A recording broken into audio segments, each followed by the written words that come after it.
Hello, everybody, and welcome back to Odin's movie blog. I am the critic who is a cynic. Hope you're doing well. And today, as I wait for some box office numbers to start coming in for the upcoming movies this weekend, we have some news about the upcoming James Bond movie, No Time to Die, which, if you have not heard at this point, it has been delayed.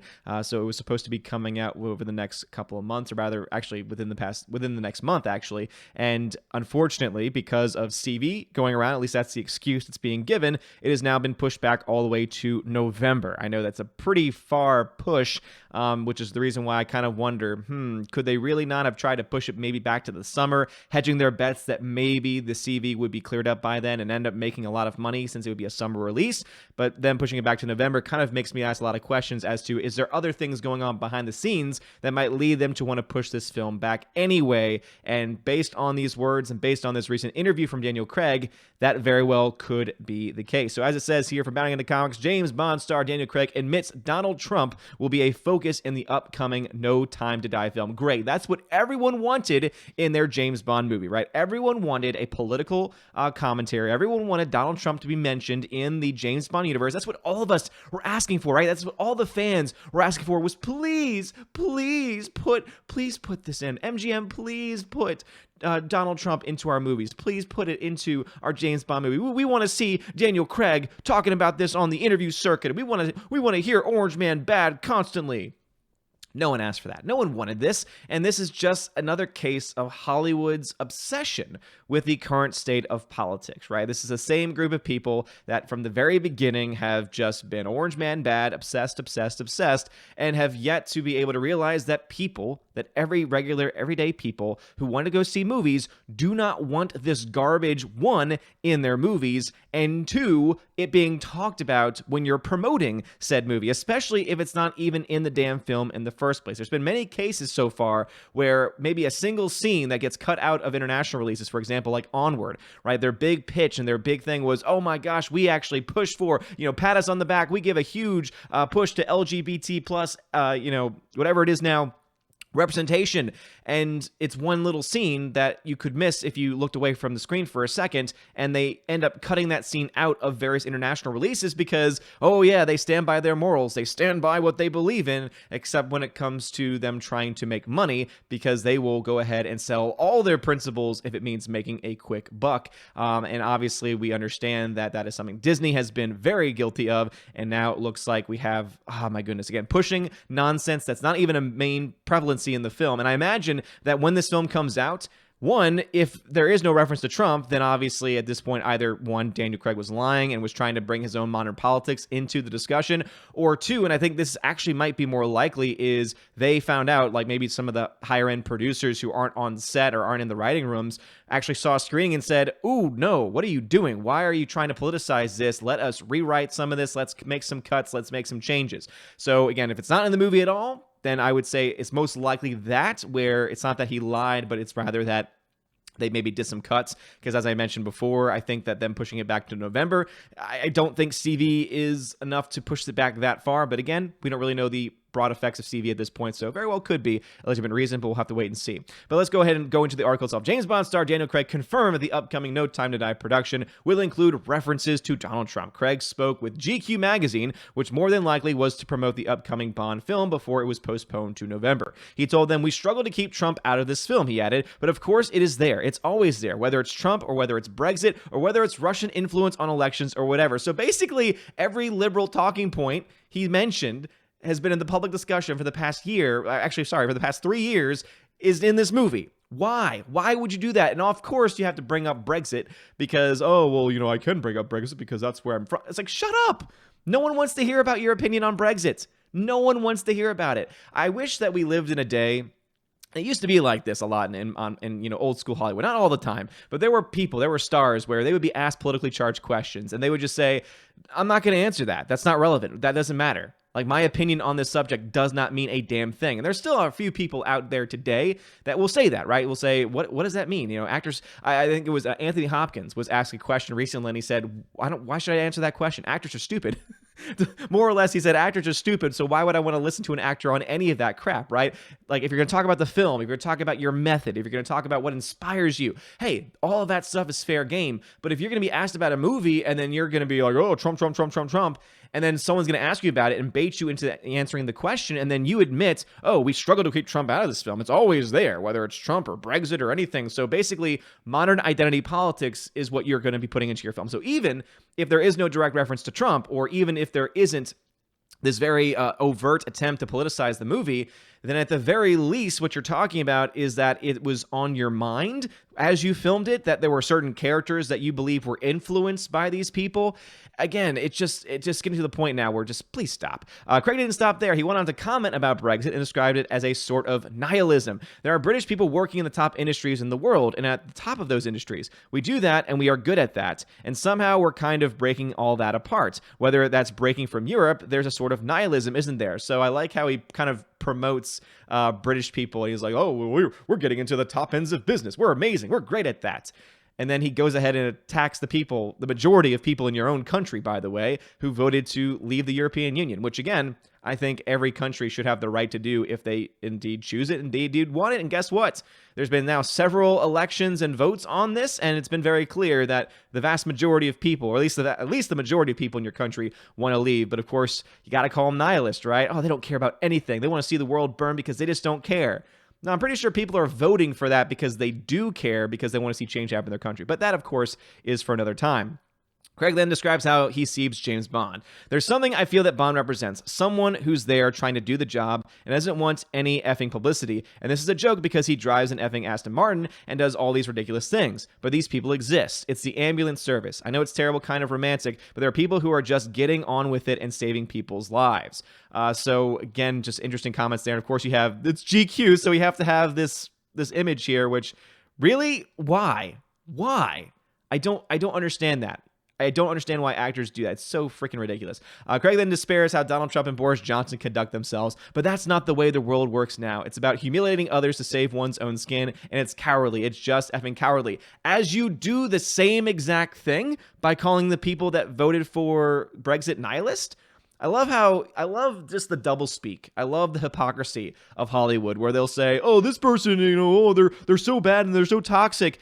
And then they go off on toxic rants. I think that one of the best persons about this is Robert De Niro, right? Robert De Niro complains about Trump nonstop, constantly, and yet he's probably more toxic and more abrasive than Trump is. I think I've heard more foul language out of Robert De Niro's mouth over the last 3 years than I have heard of Donald Trump. It's just amazing, right? I'm not even someone that voted for the guy. I mean, I'm someone that is like an independent person that will probably vote third party again, like I had the last couple election cycles. It's just so freaking ridiculous, man. Not only does Craig admit that No Time to Die will have a focus on Donald Trump, but he also details that he was more heavily involved in the writing. He says, I've kept my mouth shut before, and I've stayed out of it, and I've respected it, and I've regretted it. So now he's involved. One of the writers, Phoebe Waller-Bridge, who played, oh my goodness, L337 in Solo: Star Wars Story, who was brought on to... Originally, the mindset was, oh, we need to have a voice for the #MeToo era that we're in right now, and we need to have a comedic writer coming in to write for a James Bond movie. Even though it's probably not going to be a comedy, it's just to have that sense, right? And of course, the big push for this film has been, oh, it's all going to be about respecting women, it's all going to be about this, and James Bond's not going to be like the traditional character anymore because we can't live in those times anymore. Oh my goodness. And then of course, it talks about how CB pushed it back to November 25th, which again, I think might be some of it, right? I do think that this movie and many other films that get delayed, that have this, pushing back of the release date, are going to be in part due to things like the CV going on right now. However, with comments like this coming out from GQ, and also from Daniel Craig and GQ magazine, and also other things that we've heard about the film, I would not be surprised if there's also some behind-the-scenes wrangling going on right now. If there is not some type of pushback of them saying, oh no, we can't have that. Our star is now going out and is going to try and piss off basically half the American population, because then again, let's just be honest here, we live in a world where we're pretty much split almost down the middle, and you're going ahead and isolating most of your, I would say you're isolating yourself from at least half the audience, but I would even argue probably more than half your audience, because when it comes to people that are going out of their way to see this movie, I would say you probably have a good mixture of political views, but if I had to guess for American audiences, I would say more people in the American audiences that are seeing movies like James Bond and those action type films are probably more leaning to the right than to the left. Again, that's just a presumption on my part, but it just seems to me that you're isolating at the very least half your audience and possibly even more than half your audience by making stupid comments like that. So do not be surprised if there is no reference to Donald Trump when the film comes out. Do not be surprised if they drop a lot of these things, if they recut it in some way. Again, they've got a lot of time until November now to be able to recut things and change things around, but especially with the negative backlash that this guy is getting, that Daniel Craig is getting because of these stupid comments, I think that you very well could see those producers, because the producers really aren't involved and really don't want to be involved with politics, at least the group, the Broccolis. They don't really want to be involved in that identity politics nonsense. And so I'm kind of wondering if maybe this is going to be the thing that pushes them over the edge to get involved and say, no, fix this now. And if, maybe Daniel Craig will actually come out and recant some of his comments and clarify some of his comments, saying, well, there's not going to be no actual references to Donald Trump, but it's going to be more of an inferred thing, which even then just wouldn't be good enough anymore. I know that I was already not really desiring to see this movie in the first place because of the changes that they were already talking about basically making James Bond no longer James Bond for the most part. And then, of course, all the rumors going on with there's going to be new 007 agents and a new James Bond and all this crap that's just getting thrown around. It just seems like it's a giant mess. To me, I feel like this could be another Quantum of Solace where it's just not very good. But of course, I haven't seen it yet, and I don't really know if I want to see it. But let me know your thoughts. Is this news about Donald Trump apparently being all over this movie? Is what Daniel Craig's, he's in there. Oh, yeah, he's going to be referenced. Is this enough for you to say, yeah, you know what, I'm done? I've heard a lot of people on social media at the very least say, yeah, you know what, I have no desire to see this movie anymore. I have no desire to have anything to do with this. So let me know if you are planning to see James Bond when it comes out in November, and also what your thoughts are. Do you think it's being delayed because of CV only, or do you think that there's multiple factors as to why it's getting a delayed release all the way till the end of November? Again, that's a very long time away that it's being pushed back. And again, CV is definitely going to play a part of that. I can understand delaying a movie by a month or 2 months, but when you're delaying it by, let me do the math on this real quick. So March to April to May, June, July, August, September, October, November. If you're delaying your movie by 8 months, that's insane. That is not just CV. That is you trying to possibly, I think, do some things behind the scenes. But let me know your thoughts about that and all that you talk about in the comments section below. If you like this video, smash the like button, give us a subscribe. It helps a lot. You're all amazing and beautiful people. Have a wonderful day. And as always, God bless. And now to give a special shout out to my March Patreon and Subscribe Star members: animation commentator Brian P., Dion, David Brobrizik, Divex, Elizabeth M., Enrique Evangelista, Father Christopher Miller, Hail Father, Frank the Tank and the Shawhan Wiener Dog Clan, Harold Francis, the Honker Chonker Funky Monkey, Inflamed Wood, It's a Trap Productions, Jason Clark, Jeffrey Toon, JJ Jonathan Jerembeck, Kenneth Camiel, Lady T, Mad Mitch Dunaway, Mr. Peabody and his evil twin with the beautiful hair, Orange Hat Reviews, Outpost Dyer, Perpetual Punster, Riff Magos, Riff Racer Request, Rosetta Allen, Sir Lancelato, Steve Glasker, Teresa Martin, Theodore Bendon, The DJD Show, and Tina B for Patreon, and my Subscribe Star peeps, Robert Revo, Larry, Mr. Roy, Glinzer, G2 Cool 99, Dark Star 57, Alex McCarthy, US 888209 Fast, Dean Heiss, Harold Francis, J-Rod the Beer Guru, Nebadan G. Adams, and ZK Man, and Mike Jackson. Thank you all so much for being my Patreon and Subscribe Star members for the month of March. You are all amazing people. Thank you so much for the support, and I hope that you are enjoying your perks. If you do not know the perks that you get, make sure you read again through all the perks that are listed, and also check your messages if you're over on Patreon, because if you are a $5 and up backer on Patreon, you get special access to giveaways over on the Discord. I send out messages with a link to join the Discord server. I will then hook you up over there, and you'll have access to some really cool giveaways. I give away 4Ks, Blu-rays, digital codes, try and give away at least a couple of big movies, 4K Blu-ray titles a month, and try to do at least 2 to 3 giveaways for when it comes to digital download codes. And I might try and do a little bit more this month as well, because I'm always trying to add extra stuff to it. And also, if you are a $10 or up backer, then you have access to a special podcast that I'm starting to do with John the Flick Pick. That's right, John Flickinger of the Flick Pick channel. We're having a lot of fun with the podcast, and so expect that every couple of weeks. And of course, also any